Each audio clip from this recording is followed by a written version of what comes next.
right. When news happens, the news makers are here on Ruscin and Zach. Don't you ever forget that, by the way, because we've got news this afternoon about Sasha Goforth transferring to the University of Arkansas, and Mike Neighbors, head coach for Arkansas women's basketball, is with us now here on Ruscin and Zach. Hi, Coach. Good afternoon. Afternoon, boys. Y'all doing good? Good. You calling us from a treadmill? Your counterpart did. There's not a treadmill. If you see me on a treadmill, it's because I tripped over one or something. It will hopefully not be running, but no, I'm sitting in my truck because I couldn't find a phone charger in my house. Bowen, we've had to hide them from Bowen now, so I'm sitting in my truck. Okay. All right, but this is a first. So, so little news today. You're bringing a pretty good player back from Oregon. A welcome home. You know, there's welcomes to Arkansas and there's welcome homes, and this is a welcome home. I think anybody that's, you know, followed high school girls basketball in the region knows Sasha. They know exactly who she is when they see her, whether it's at the mall or at Slim's Chicken or wherever. So it's good to have her back home, and certainly going to be cool to see her with the Razorback on. And she can play. Yeah. just a little bit. Yeah, she can play a little bit. Yeah, they don't, they don't give those awards out like McDonald's All-American and, Players of the Year. And she earned the freshman and, all freshman team out there in the Pac-12. So they don't just hand those out. They've got to be earned. And she comes in with some experience, and, now being able to be home, I think we're going to see even more. Yeah. I was just sitting here thinking about how, what a great time to be a elementary school girls basketball player, and then a women's basketball fan, because you just had this run through your grade school years with Chelsea Dungy, and now you get to watch Sasha Goforth. Like, if you're growing up right now, I mean, what's a pretty good run here? Yeah, we've got that. We got that little group of girls that comes from Central Art down the River Valley that wears like 5 or 6 different jerseys. And those kids were graduating, so we needed somebody for them to emulate. So, with now with Jersey coming in and Alana that's been setting out, and Marquisha and Sasha coming in, you've pretty much, and with Aaron Barnum too, you've pretty much got the talent, the best 5 kids that have been in state the last several years. They'll all finally get a chance to play together, and they're all really excited about that. There was, some talk today about those kids have never played on the same team. They've all been battling against each other, and they're all looking forward to wearing the same uniform for a change. So how do you flip a place like this, where for a while the best talent in the state was not going to the flagship institution of the state, and now, I mean, you just rattled off a whole starting 5 that could be from Arkansas, more or less. How do you flip it around like that? Because it seems everyone thinks it's easy, outside of the walls, but it's not. Yeah, and hey, let's just use Kristen Williams for an example. That's a kid who was, still a senior the day we got the job, and it was, she had to make the choice she made because we didn't give her an option. She wanted to play at the highest level, and we were picked 14th in the league at that time. That's understandable. So we had to do what we had to do, which meant if the Arkansas kids didn't want to come, we had to find kids that wanted to be Razorbacks, regardless of whether they were from Maryland or Oklahoma or Texas or Minnesota or wherever, to start with, and build something that they could look at and go, hey, now I see what it can be, and it's okay to go there. And that's what Chelsea and Amber and IT did for us, and Michaela Daniels did for us. Marquisha got this started.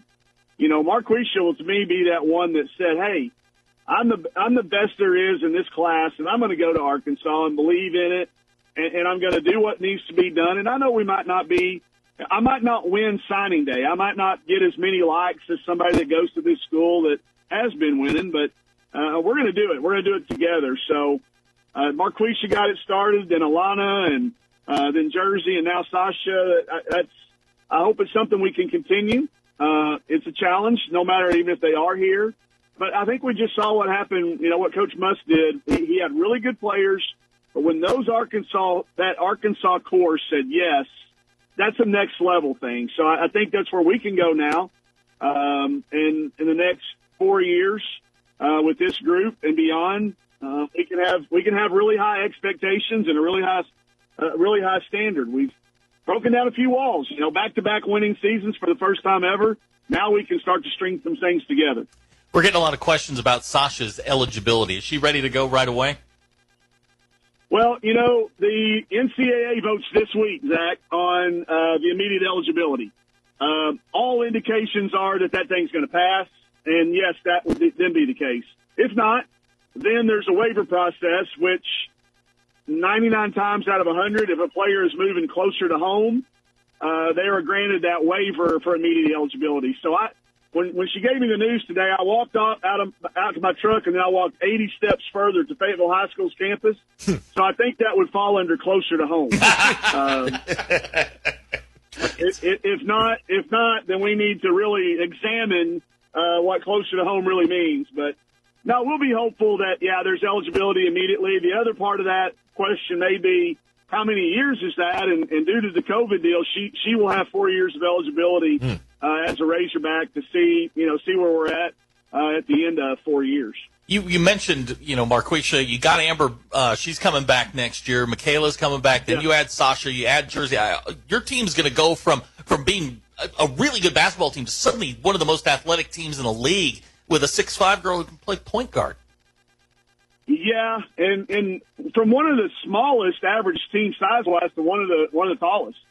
There's a potential to put out a really big lineup out there, and we've all felt like Michaela has been a leader since the day she stepped onto this campus. Then you add Amber back with, she'll be the only one whose classification ends in an R. We won't even have any juniors on next year's team, and it'll be Amber as a senior, no juniors, and all freshmen and sophomores. So, Amber and Michaela's value, along with Aaron and Marquisha, that have played a lot. Then you bring in Riley Langerman, who did a great job for us this year as well, and we've got a roster that's going to be competitive, and we will look different. We're going to have to order bigger sizes than we've ever had to order, and that's a good thing.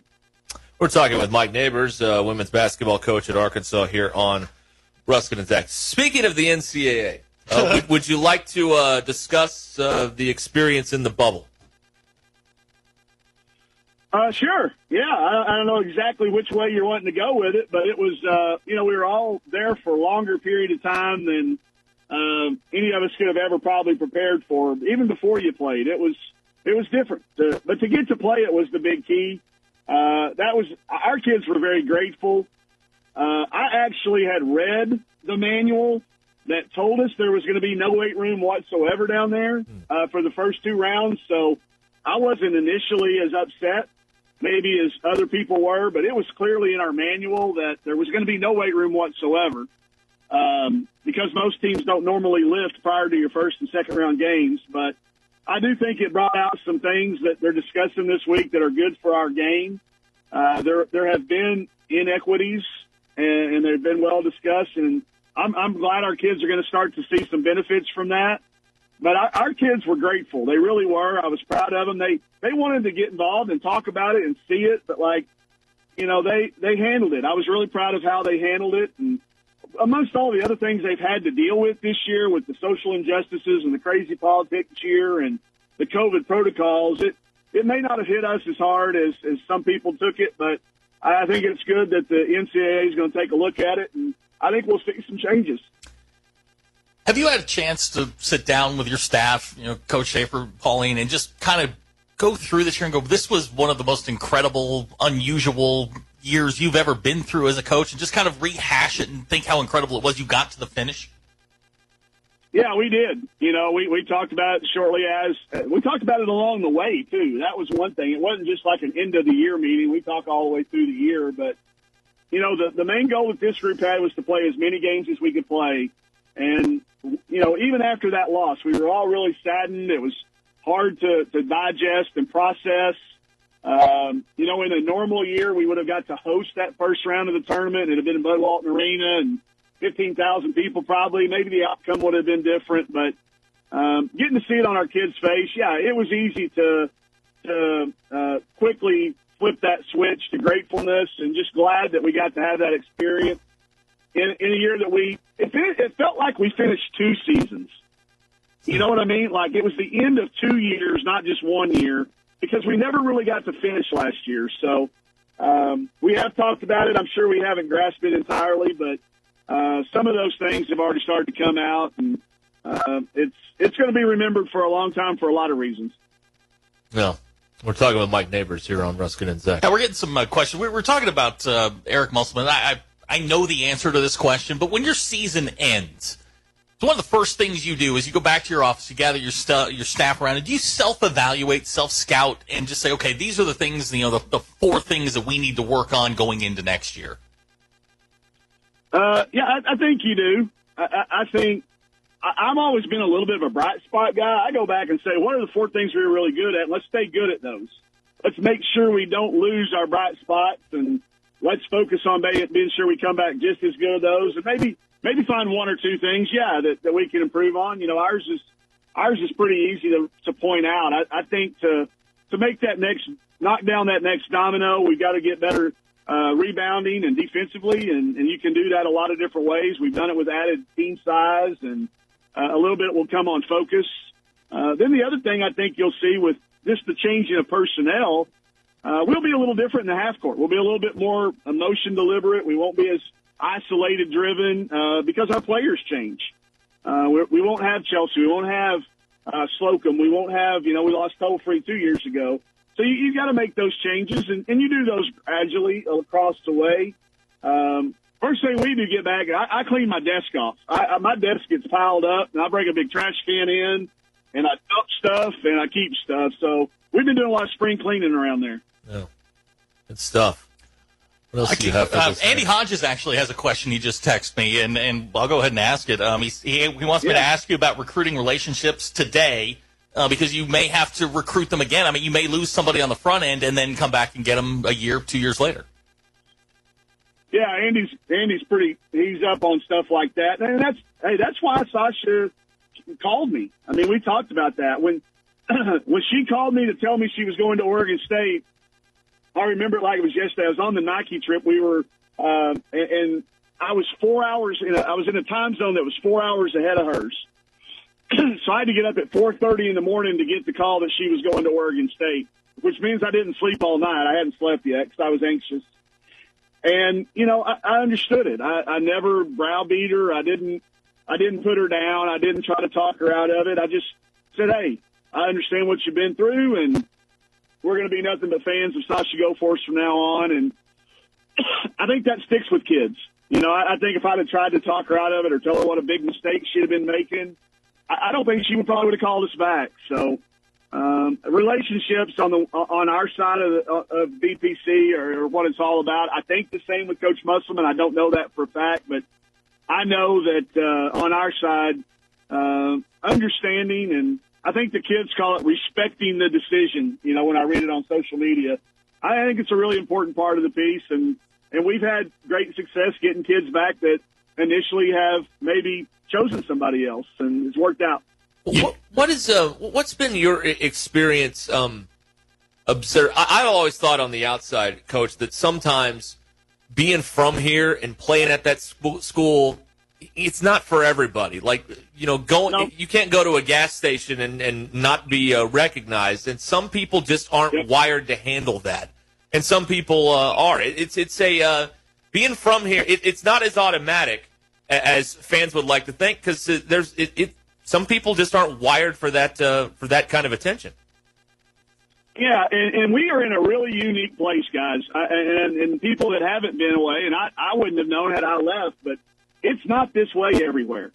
It's just not. It is different, and in a good way. But you're right. It is a individual decision on whether they're prepared for it, and their families are prepared for it. And I think in the long run, the kids that look at it know that it's because of the passionate fan base that we have, and they do want to be a part of it. So, but you're right, it's not for everybody, and sometimes it can be, I want to get as far away as I can, So it's a personal decision, but I do think all in all, when people get a chance to be away from places, they see how special a place this really is. And you sometimes got to leave to find that out. You got to leave to find it out, and I know that's what happened to me, and it just makes me a bigger believer in it once you're back. You know you're not running for the mayor of Corvallis anytime soon, right? I mean, this is 2 years in a row. I would predict that the next time we have our Nike golf outing, I'm not paired with a certain Pac-12 school. I promise you that's not happening. Hey, Matt and Rogers has a question about Alana Eaton. Is she healthy? Who does she compare to? Eaton? Yeah. Yes, she is getting there. I mean, if we played tomorrow, she wouldn't be ready to play, but we don't fortunately have to play tomorrow. We took it really slow with her. She has been the most dedicated rehab freshman I've ever been associated with. Let me tell you, she did not go with us to the bubble because she was afraid she would miss rehab. That's unheard of. That is unheard of. Because that's usually hey, I want to go down there, I want to do all, and she struggled with it. But she said, Coach, I want to be ready, and I don't want to miss a day of rehab. I want to be here in rehab. So she's awesome. She's been great. We've developed a really strong connection and bond in this year. So she's doing awesome. If you're looking to compare her to somebody, hey, listen, it's big shoes, but I'm going to say it, and she would probably be disappointed if I didn't. She's Moses Moody. She's smooth. She's fluid. It looks effortless at times. She can impact the game on the board. She can make threes. She can get to the foul line. She could lead us in assists. She's got, SEC size. So, that's the one I think our fans are probably going to most identify with.